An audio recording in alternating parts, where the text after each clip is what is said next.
everyone. Thank you so much for being here, and welcome to Comic-Con. My name is Saga Darnell. I am the Communications and Outreach Manager at Inevitable Foundation, and this is Marissa Torelli-Podevska, one of the co-founders of Inevitable Foundation, and we are absolutely thrilled to present disability representation on and off screen. For anyone who can't see me, I am a white, non-binary person with two blonde braids, wearing a very colorful jumpsuit, and cow print patterned sneakers. And I'm Marissa. I'm a white woman with shoulder-length brown hair, wearing a dark denim jacket, dark jeans, and white sneakers. My co-founder, Richie, and I founded Inevitable Foundation with the mission of funding and mentoring mid-career disabled screenwriters. And from that mission, we developed our flagship screenwriting fellowship, which gives disabled writers $40,000 of grants, as well as bespoke mentorship, advice, and workshops.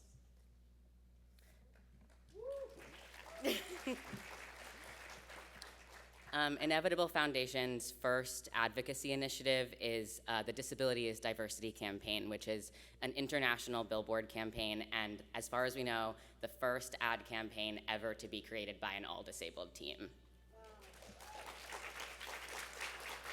Thank you. The campaign has been featured in over 16 cities so far, including in Times Square and right here in San Diego, and the campaign serves to raise the profile of disability as a critical aspect of diversity and celebrate the diversity that exists within the disability community. And if you want to find out more about the campaign, you can find us at disabilityisdiversity.com. Without further ado, I'd like to bring on and hand it over to our incredible panelists and our moderator, Abby White.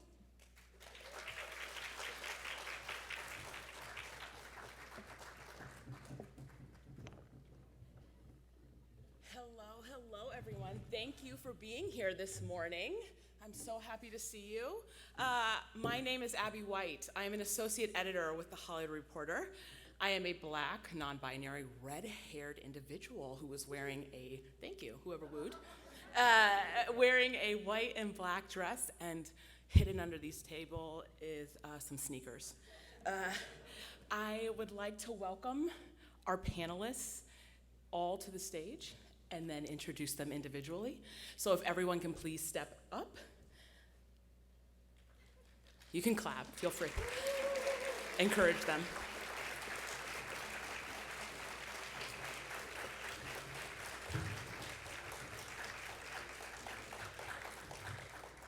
So I'm gonna start with, I don't wanna say this, everybody here is my fave, but I'm gonna start with somebody whose work I have followed for a while, the lovely actress, model, star of the L Word Generation Q, Jillian McCarro.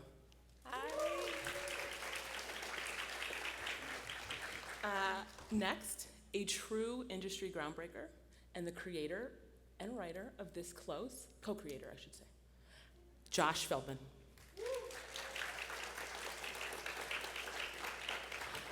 I think we all know who this next panelist is.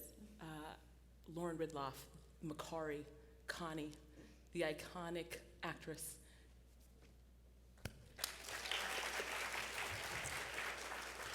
And last but not least, two panelists I'm very excited to have, Indivisible Fellows. We have Greg Macklin and Aoife Baker, writers, producers, costume designers. All right, everyone, so I want to start today with a question that I think we should be asking sort of out of the gate. You all work in various creative capacities. We have actors, producers, writers, showrunners, creators. I'm curious for you, how do you define accessibility? And how has or have some of your recent projects impacted the way that you define it? Anybody is free to start. I'll go ahead. I'll start. I think accessibility begins with asking the right questions, because everybody needs different accommodations. So we have to learn about my experience. what is different about my experience, how to work with me differently than other actors and other persons. So ask in the beginning. That's the best approach. So for myself, personally, I have to do that as well, because I get used to asking questions and I realize I'm asking people questions and they need to be asking questions as well. So accessibility begins with asking the right questions. Yeah, I want to add on to that. Yeah. It's making you feel comfortable in a space and feeling a part of the community that you're already working in. You know, it's not about assuming. I think I want to catch on with that too. It's about asking, how can we make you feel more comfortable in this situation? You know, and what can we do to serve you instead of the other way around?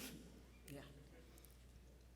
I agree with both of those. I think accessibility, there's an empathy expansion that can take place at the beginning, and a sort of not just accommodations, but treating accommodations as normal and just as an equalizer, and also just a little bit of expanding one's imagination to how can we help make this happen in a proactive way, and like just a default of you belong here, which Inevitable has really walked the walk on.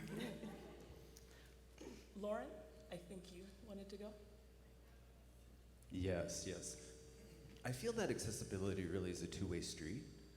And I think oftentimes, I feel like when I go into a production, thinking about the framing is usually on me. What does she need?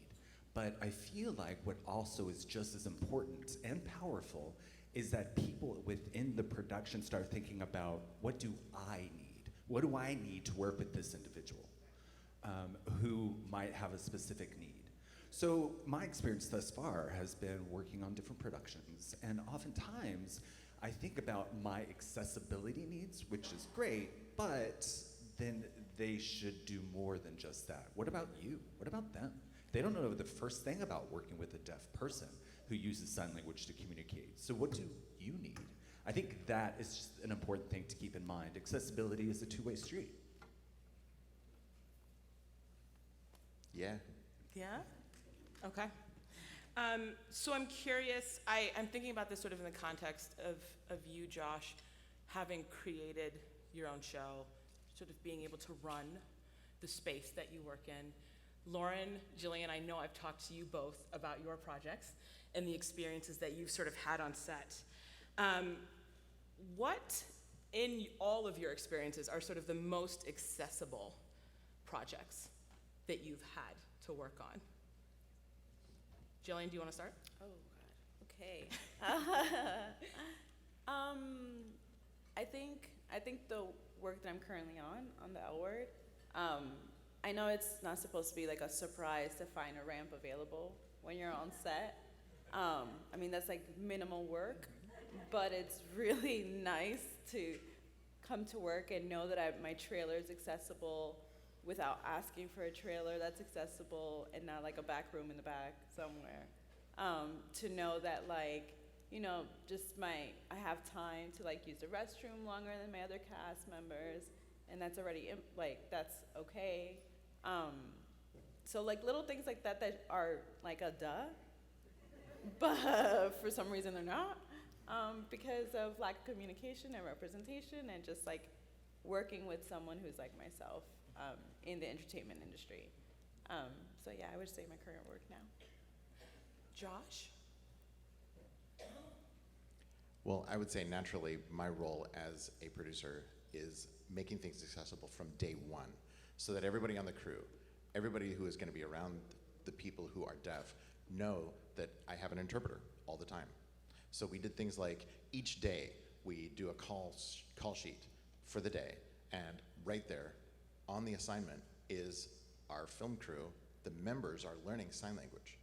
So if they start from day one, this is what we're doing, these are the accommodations, this is how we make the project accessible, then it's just a natural flow state when it comes to the actual production. So starting with day one. Lauren, I know you are now going to be an EP, an executive producer, for an upcoming Star show.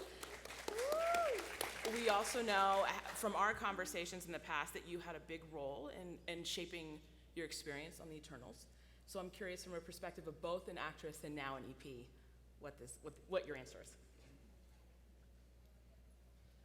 Well, I do want to say that accessibility actually is a process. It's a learning journey, and it's not always established on day one because every production is a bespoke. They need to have, each production is completely different. It depends on a lot of different factors, and so I feel like I'm really fortunate to have experience working on The Walking Dead, which really has shown so much progress within the last few years. I mean, from the first day that I arrived on set to the very end. And I think that, to me, really reflects accessibility, their willingness to learn and adapt as we went along. And, as an EP, we currently, we're in the early stages right now of pre-production, and of course, in the back of my mind, at all times, whenever I have a meeting, I'm very conscious of what my role is as an executive producer. I think it's a very important first step to have a person with a disability at the highest level, in a production and pre-production, because I think, there's so much that goes like top down, like Josh just mentioned. And I think that flows to everybody that's part of the crew. And I think critical mass really is so important to keep in the back of your mind. Also, it's not just about having interpreters there. It's about having multiple people with the same attitude and goal in mind. And I think that is critical mass. And critical mass provides accessibility at the end. Aoife, I want to ask you this because you are a writer, but you've also done costume design. And I think we often don't think about the ways that sort of the crew experience is also integral to accessibility. So can you sort of talk about any projects that you feel were sort of the most accessible, not just as a writer, but also as a costume designer? Unfortunately, I think set in general, just the way that we have set up the entire industry starts from a place that's very inaccessible. Like our standard set hours are 12-hour days. That right off the bat is inaccessible to a lot of people with chronic pain conditions, with mobility conditions, like anything that takes more energy. Maybe you can't stand for 12 hours, and we aren't flexible in how we look at things because it's about the bottom line for producers for money. So we tend to not hire the best people for the job because, you have to be able to stand for 12 hours or whatever, and it's just deeply ableist. It is a massive barrier that the industry on a whole isn't really ready to look at and deal with. So they're still doing sort of case-by-case basis, but not making Hollywood in general and our standards. Greg? I agree with that, unfortunately, and I want to add on that a 12-hour day is a good day. The cinematographer Haskell Wexler, a brilliant cinematographer, was also very active in trying to limit Hollywood days to 12-hour days because of a number of car crashes. Crew members past had been injured, died driving home after 20-hour days and sleep deprivation. So just getting back to that 12-hour point is still a battle. As a writer-producer, Aoife and I've learned from Aoife that you can start thinking about disability from the get-go.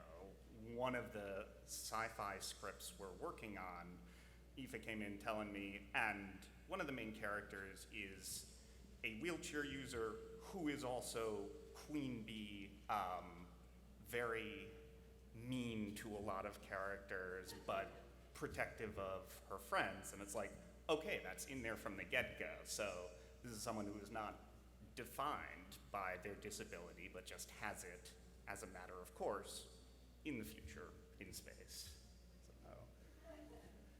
So I want to ask my next question. I'll branch it out to everybody, but I want to start with Josh and Lauren. I think when we talk about people with disabilities, when we talk about the deaf community on sets, we often think about it in a sense of like us working around non-disabled hearing people. But both of you have had the chance. Lauren, I know you were in a wonderful Broadway show that we've talked about in the past. Josh, you had this close. You were working with fellow deaf creatives on set. And I'm curious about how having people from your community actually helped you do your job better, because you were not the only one there to do it. I think personally I feel that I feel almost better when I'm the only person with a disability, when I'm not the only person with a disability in the room. So like having Lauren here, for example. So I'm really used to being the only deaf person in the room, unfortunately. But when I see someone else who is deaf in the room, I feel safer. I know that I can have an exchange and communicate with someone that we just understand each other, like we're doing right now. So Exactly. I always just feel safer, more comfortable, and when I'm working with other deaf professionals, automatically that happens as a matter of course. So personally, I feel better when I'm not the only deaf person in the room. Yeah, I was gonna say, I feel, as a deaf person, it's really important that I have that sounding board. And it's ironic, sounding board, but someone who actually I can look to and say, okay, what I just said is true, right? It's that I can see Josh next to me and I feel like, okay, what I'm signing, what my words, it means that it has weight because I see that acknowledgement of a nod. It's that validation that happens just because he's right next to me. And I think that's really nice in an industry like this where usually I'm accustomed to being the only one in the room. And I carried that weight of being the spokesperson, so to speak. And I'm not. I'm telling you my story, my experience. I'm not speaking for the whole community. But when I have somebody like Josh, another deaf person, another creative, in the same room with me, I feel validation. And I think that's why I'm using this shirt, Deaf Vibe. That's why I'm wearing it. You can see it. Because Deaf Vibe is a vibe, actually. And just recently, I had the huge honor of actually working with Marlee Matlin, and on a TV show called Accused, and we shot that in Toronto just a few weeks ago. And Marlee, she was directing this episode.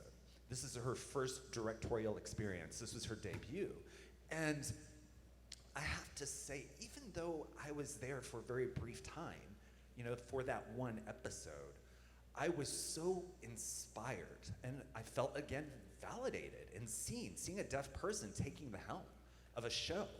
And there's so many other deaf people that were actually in the room, other actors, the interpreters. It really, I don't want to say it wasn't about accessibility, it really wasn't. It was actually more inclusive than anything. Inclusive. There was no need for accessibility at that time. So I think it was such a beautiful experience for me. I'm curious in terms of sort of the practical element of it, like being on set. What is it like? Because you mentioned interpreters. I think that there are some sets that maybe folks walk into and like they don't realize that talent needs an interpreter, that they need multiple interpreters. So in terms of your projects and how you think about them, what are you thinking physically about the set space? Not just how are we crafting a character, but how are we crafting a space that we work in? And I should say everyone can answer this one. Julian, you're looking at me like, yeah. Feel free. Go ahead. Yeah, Josh, go Yeah, ahead. I'd like to just add one thing that I really appreciate about the studios that I'm working with is the flashing lights. Okay, so I know somebody's outside my trailer. I know when the wardrobe department is ready for me. I know they're not knocking to let me know. They're coming to let me know, flashing those lights as a visual signal. So just that tiny accommodation. You mentioned like having an interpreter on set. I personally, I don't have an interpreter very often. So I practice not having an interpreter. So they need to be ready to rely on an interpreter for me when it's becoming effective communication. For example, when they're behind the camera, they're giving me cues when they're not, but not being in the way. When I need to work with an interpreter at the same time, they're telling me what I need to do. Like Lauren mentioned, it's a two-way street. Really, it's about what I need. It's not what just about what I need. It's what you need to work with me as well. Yeah, and for me, I feel like there's two different things that you actually have to look at. From accessibility point of view, you know, having a consultant or having at least someone with a deaf eye, with that understanding of sign language, working closely with the director, because I feel like the director usually is hearing, they don't know sign language, and they don't understand the deafness part of it. So it's really important to have a consultant working closely with the director to inform them, like, wait, if she was their line, she messed up. Or that tone is supposed to be this. Is this what you wanted? Is that the kind of tone you wanted? That's from an accessibility point of view, for an example. But from an inclusive perspective, like working with Marley Matlin, because she was the director, she had to be able to, she could direct me directly without needing a consultant or without needing an interpreter. So that's something also to think about. Greg, Aoife, Jillian, I want to sort of extend that out to you. Go ahead. Yeah, no, I mean, I was trying to think, but then I can't say a lot because that's giving a lot from the next season. So, Spoilers. so that's why I was a little silent there. But I do want to say from the first season, I was blessed that they pick me up from my house to the set every single morning and bring me back, because transportation is not great in Los Angeles. Let's be real, it's not great anywhere. New York is a minefield. It's, yeah. And I don't know if anyone knows this, but Uber and Lyft have curfews. So you can only get a car from 8 a.m. until 12 a.m. Because obviously we all go home and sleep, you know. Right on the dot. Exactly, right on the dot, yeah. And because production has crazy hours, there's no way that I can be reliable with Lyft and Ubers. So they, as far as accessibility and just like feeling that I'm included in to be at my job on time. To be able to do your job, period. Yeah, exactly. That's something beautiful that I really, not that I didn't expect, but I was like, oh wow, thank you. So wow that we can still be Not surprised. that I need to say thank you, but you know what I mean? So yeah. Yeah, and I think there's one of the things that can happen as a person with disabilities is there can be a pressure to tell stories that have to include that disability. So having an expansion of, yet you don't actually have to write about the disability if you don't want to is helpful in that regard, sort of not, and thinking back to not being the only person with a condition in the room. I have invisible disabilities, I'm neuroatypical, they were diagnosed later in life. I almost didn't apply for Inevitable, the fellowship we now have. It was Aoife who said, no, we're both disabled enough to, which is itself a trap of thinking, but it was sort of, it's good to have like another person with crossover conditions. And I think it's good to have another person in the room because there is no one universal disability experience. And so it's impossible to ask one person to write or act or direct for every experience. You need to have a large, varied group. You can't just have one consultant that's there to like make your set able. So I want to talk about the consultant element of this, because I think as Hollywood attempts to craft more inclusive narratives, they're thinking a lot about like who's in the story, but not how that story gets delivered. And so often the person who is delivering that story, albeit an actor or a writer, also suddenly has a second job that they might not be paid for, that they're being asked to do on top of everything else that they do during the day, something that no one else in their cohort is being asked to do. So I'm curious for all of you and your experiences on whatever projects you're sort of willing to talk about this for, what is the line between helping shape your character and being a literal consultant whose job is to teach everyone around you how to be accessible and inclusive. What's the line? I can talk about this all day. Wow, I think. Oh, yeah, go ahead. No, go ahead. Yeah, wow, I can write an encyclopedia about this. It's hard because, I mean, a lot of my projects I've been the only one who has a physical disability, a visible physical disability for that matter. And the people, you know, who are the top are expect you to be a consultant. And they don't ask you if you want to be a consultant. They're just very crafty in the way they ask the question. It's like a pickup lines. You're just like, oh God, can this get any worse? You can't pay your rent in compliments, you know? Yeah, exactly. So yeah, there's a fine line. Like I battle with it a lot, especially because since I'm in most cases the one delivering the storyline, the audience blames me if I represent it wrong. So, but then if I don't choose to be a choose to be a consultant, then I mess it up for my community. And we already have a very bad rep of stories that are just done so wrong that I look at it and I'm like, wow, this is why my teens were pretty messed up, because emotionally, this is what we're seeing on screen. But then I have the huge responsibility that I have the opportunity to get it right, you know, to make sure that the younger self of me is looking at this, you know, project and going, oh wow, that is me, that is what I go through, you know, even though, so I battle with it a lot. You know, I think I just have to take the high road sometimes, and hopefully in the future, I can get paid to be a consultant. 2 checks, baby. Exactly. Josh? Oh. Well, I just wanted to say that I think I mean, I still do today. I struggle with finding that balance between pitching an idea and being the no man. Because I hate to shoot down other people's ideas. Other people are making suggestions. Other people are looking for authenticity in a project. They're looking for deaf advice and deaf culture.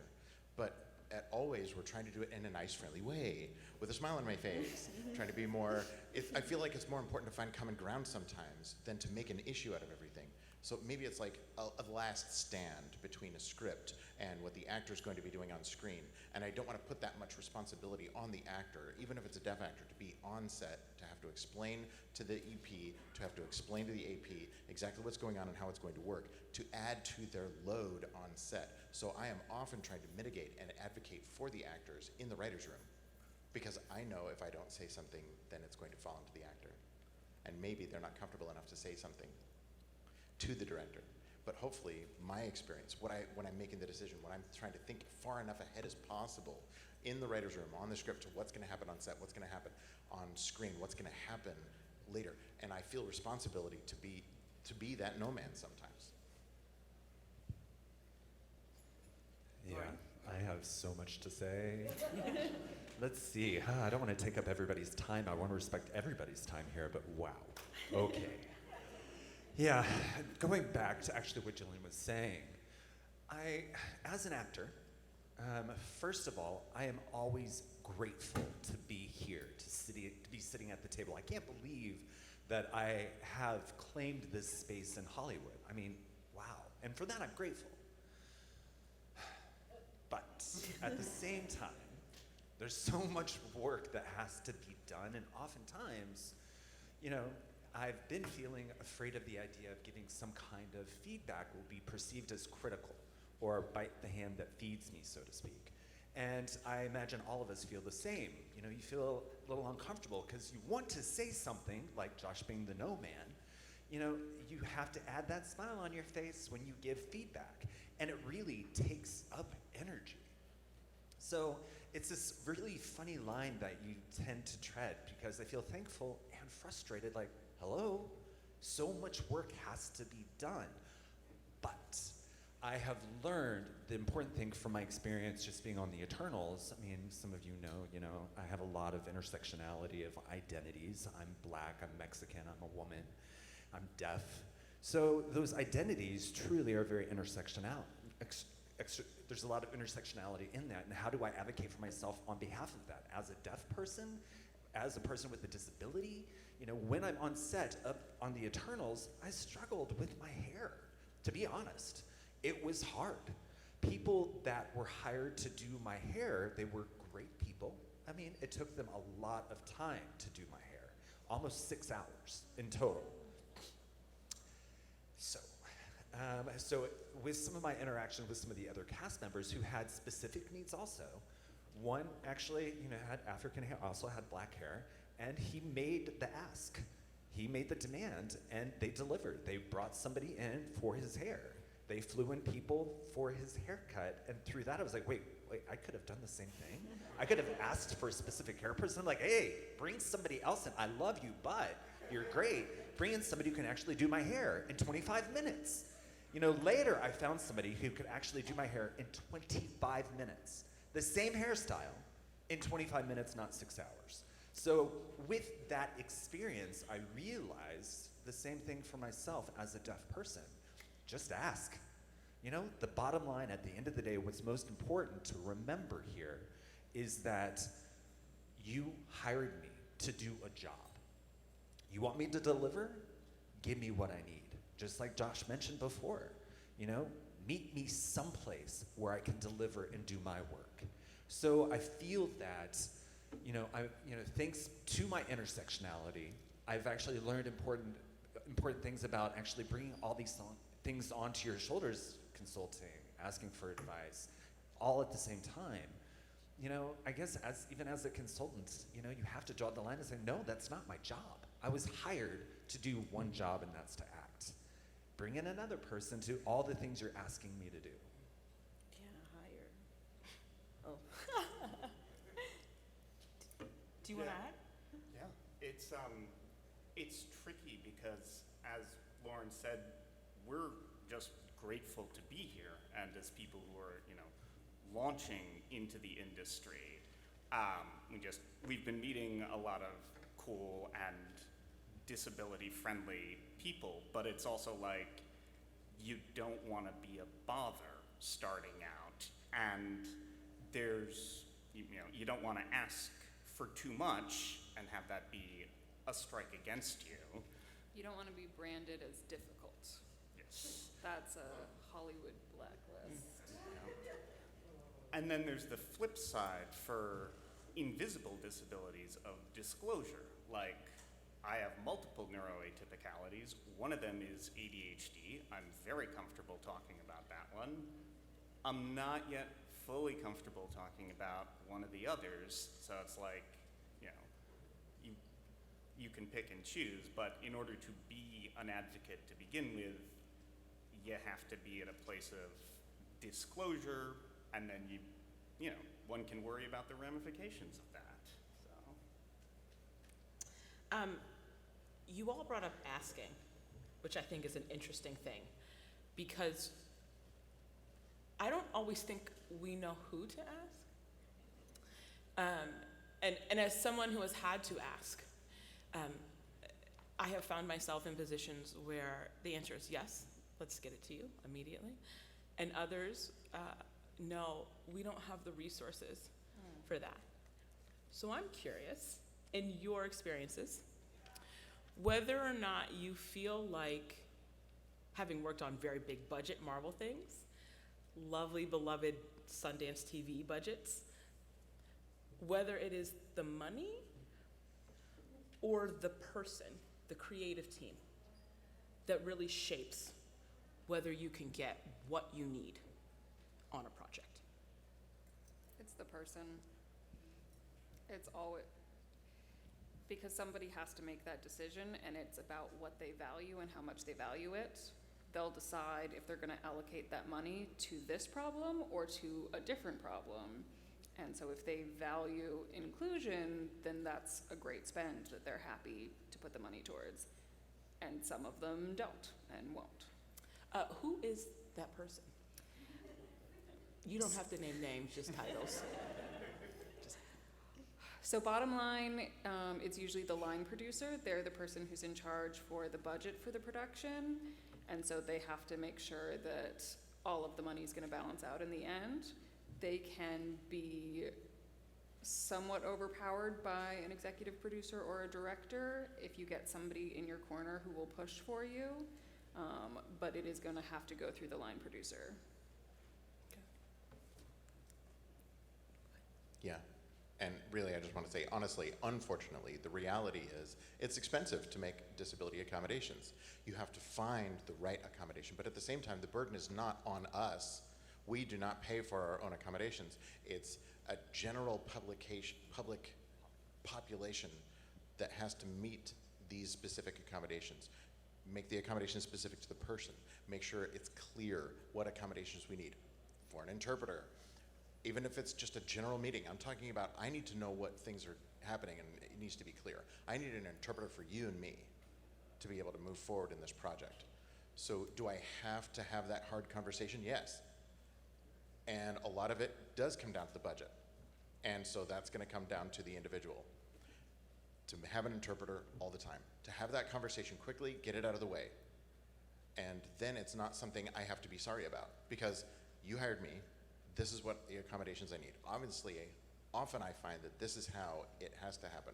Rather than like, oh, do you mind paying for this, paying for an interpreter doing this? No, it is wildly different in the approach to say, this is what I need. Yeah, I'm going to jump in also.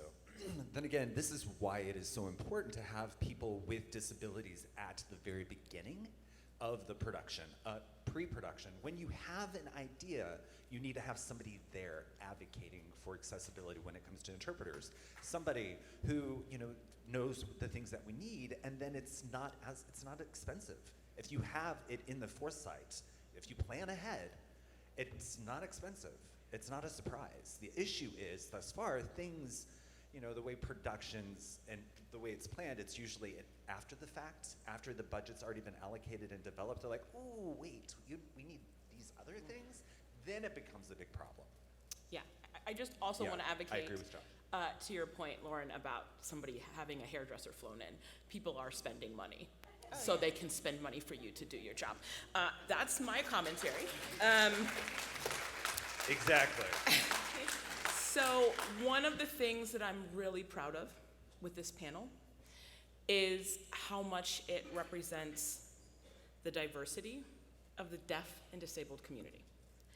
I think often, as someone from multiple identities, I get very siloed by the world. I'm Black, or I'm non-binary, or I'm disabled. But disability looks like all of us, and looks like everyone in this room. And as someone who has advocated on things about race and gender and sexuality, I've found that those are often more frequently right now considered issues of inclusion. Disability is not always on the table in the same way. And so I'm curious for all of you who have told stories about diverse disabled characters who are yourselves living in multitude. Why is it important that we not just sort of have deaf and disabled people who come from different backgrounds, who represent a multitude of identities in our work, but also on set? It's a huge population. Like, it's such a big community. Like, I always get surprised when I hear, you know, I'm also part of the fashion industry, and I get really frustrated when I hear designers or brands or companies go, we're so inclusive, we're so diverse, and like not one, I mean, you know, in editorial it's hard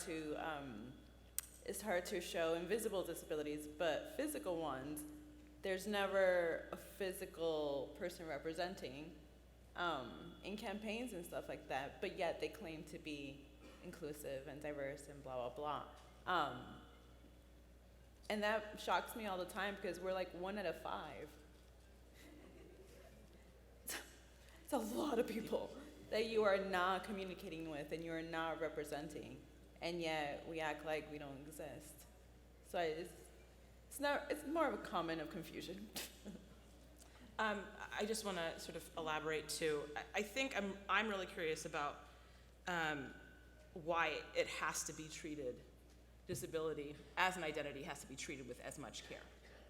Like, for example, there are, like, I can be black on set, and there are things that I need, but with my disabilities, that goes 2 steps farther. That looks different than what I need as a black person. So why do you all think that needs to be, your disabled identity needs to be treated with as much care and thought as every other identity you have? I mean, I feel like because it's who I am, it's a part of me, so you're just disregarding a whole part of me, but yet you want me to be there. So, again, confusion. Yeah, I'm gay.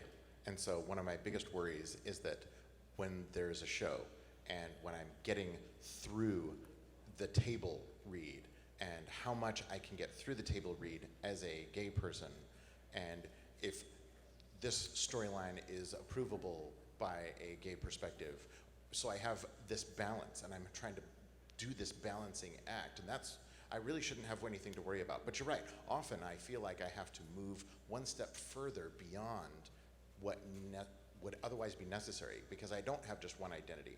I have all of these multiple identities.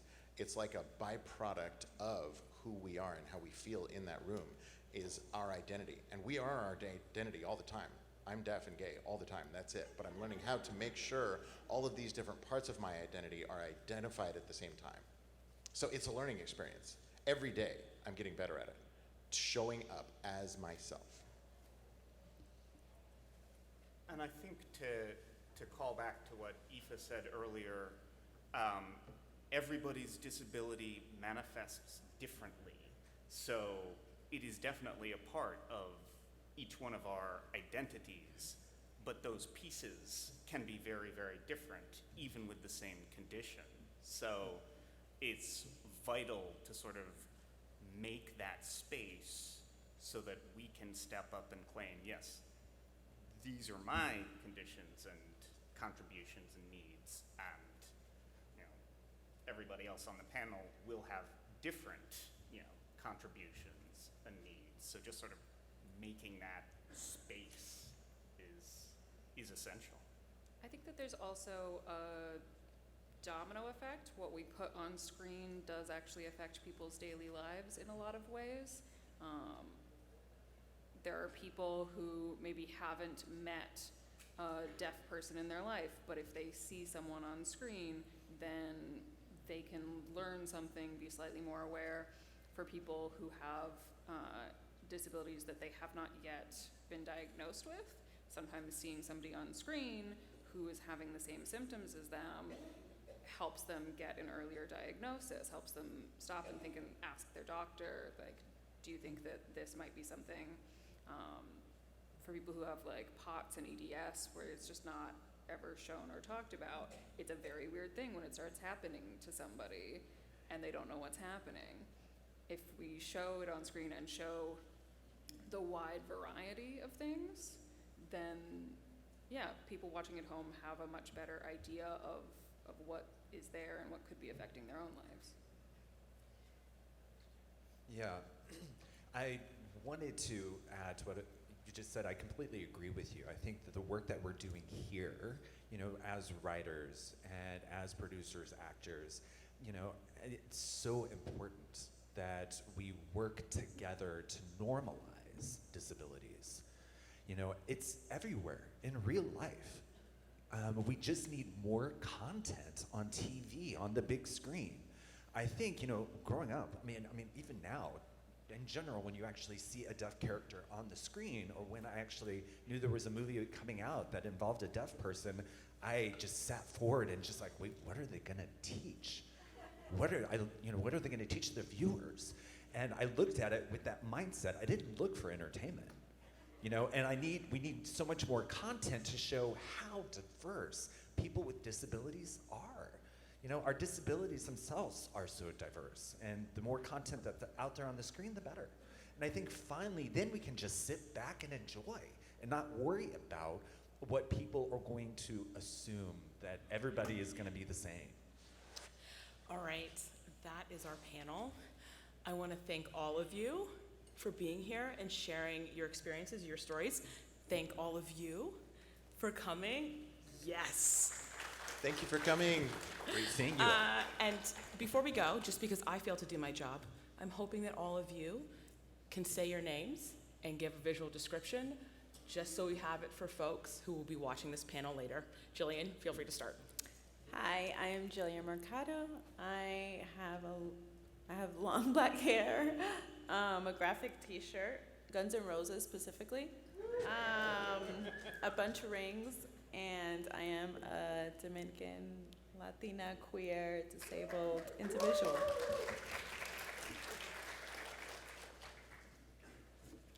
Hi, I'm Josh. I'm wearing a black shirt, black pants, and I have tattoos on both of my arms. I have it shaved on the side of my head, but I have some brown hair on the top. There we go. Hello, I am Lauren Ridloff. I am black Mexican woman. Black curly hair.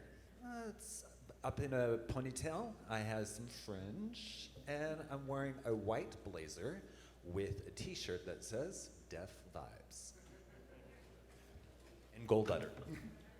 Hello, I'm Greg Macklin. I am a white male with brown, slightly messy hair, and I am pronouns he, him. I'm wearing a striped t-shirt, mostly black with white and blue stripes.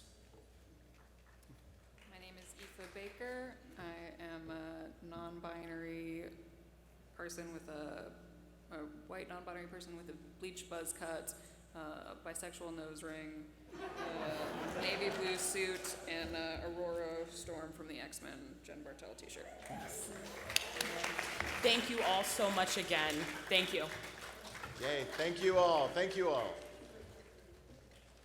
All right.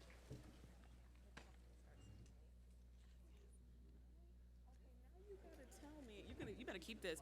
Yes. Yes, you better keep it. That's how I know I'm here. Okay, you gotta tell me. Okay, we gotta do this house names. You gotta tell me what's coming and what they did. Oh wait, on set. Okay, then we gotta chat.